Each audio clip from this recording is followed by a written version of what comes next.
Imagine being the best in the world at what you do. Not pretty good, not adequate, the best. You fly combat missions over some of the most heavily defended airspace in World War II. You protect bomber crews who don't look like you, and they request you by name because they trust you with their lives. You shoot down German jets over Berlin. You sink a destroyer with machine guns. You fly over 15,000 missions. You never lose a single bomber to enemy fire, not one. And then you come home, and you can't eat at the same lunch counter as the men whose lives you just saved. This is the story of the Tuskegee Airmen. And if you think you already know it, you don't know the half of it. Before the Tuskegee Airmen existed, black men were not allowed to fly for the United States military. Not because they couldn't, because the United States government decided they wouldn't. When black men applied to the Army Air Corps in the late 1930s, as war was building in Europe and the wide Pacific, they were rejected, every single one of them. Not for lack of skill, not for lack of education, because of the color of their skin.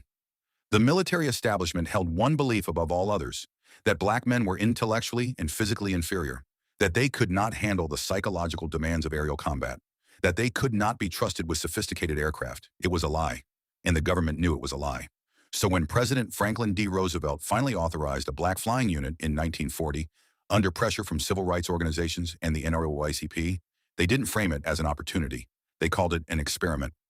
The question they were really asking was, can black men actually fly?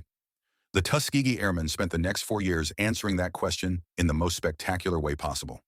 In July 1941, the first class of 13 cadets reported to Tuskegee Army Airfield in central Alabama. Think about where that is for a moment. The Deep South, Jim Crow country. A place where the white community surrounding that base was openly hostile to the very existence of a black flying program. Their first commander was indifferent at best and actively antagonistic to their success at worst. Life off the base was not just uncomfortable, it was dangerous. And yet, these men, college graduates, engineers, mathematicians, showed up every single day and flew.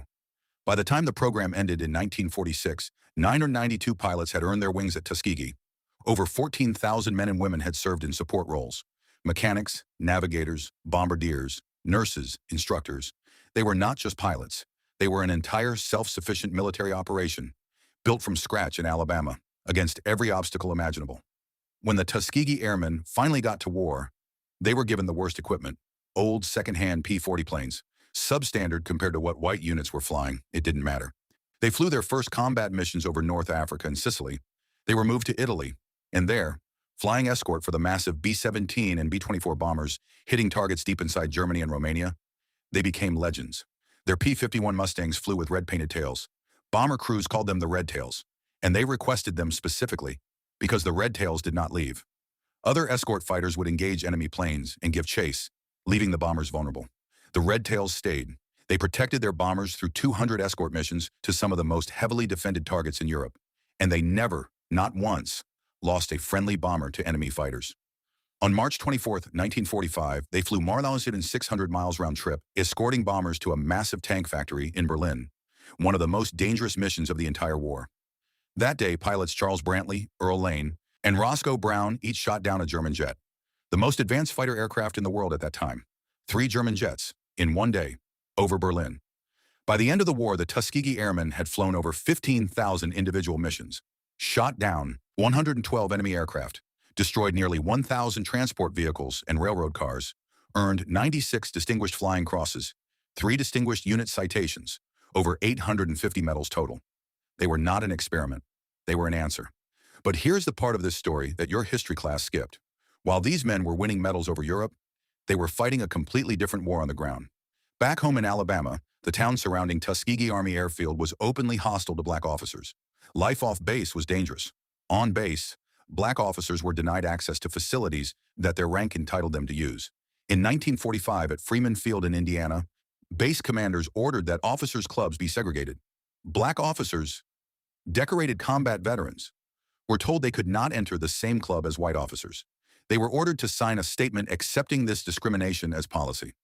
101 black officers refused. They were arrested, court-martialed for disobeying a direct order. One of them, Lieutenant Roger Terry, was found guilty and dishonorably discharged. A man who had flown combat missions against Nazi Germany was dishonorably discharged for trying to walk into a room in his own military base. These men named their segregated club Uncle Tom's Cabin, and they refused to use it.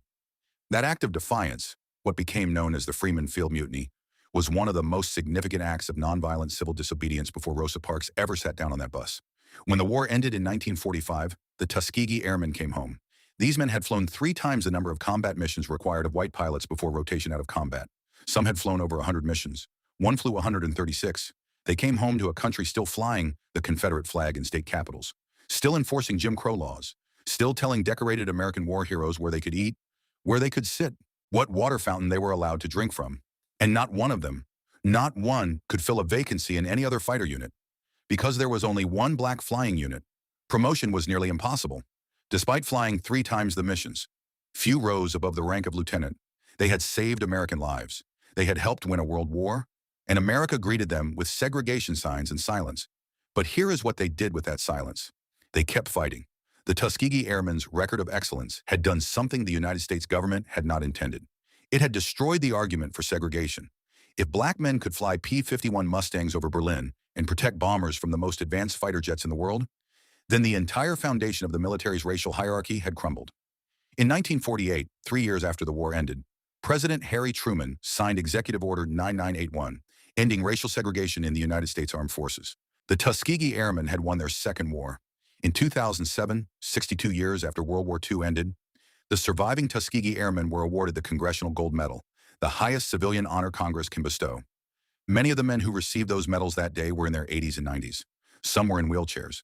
They had waited 62 years for their country to officially say, "We were wrong about you." And here is what stays with me. What should stay with all of us? These men knew the country they were fighting for did not believe they were equal. They knew the government that sent them to war called their service an experiment. They knew they would come home to the same segregation they had left, and they flew anyway. Not because America deserved it, but because excellence was their weapon, and they refused to let anyone take it from them. That is not just black history. That is the blueprint. Drop in the comments right now. Did you know that black officers were arrested for trying to walk into their own officers' club? Because that story, the Freeman Field Mutiny, almost never gets told alongside the red tails. Hidden black legacy exists to make sure the full story gets told. Every time, subscribe, share this video, because these men flew 15,000 missions so you would have the freedom to press that share button. Use it.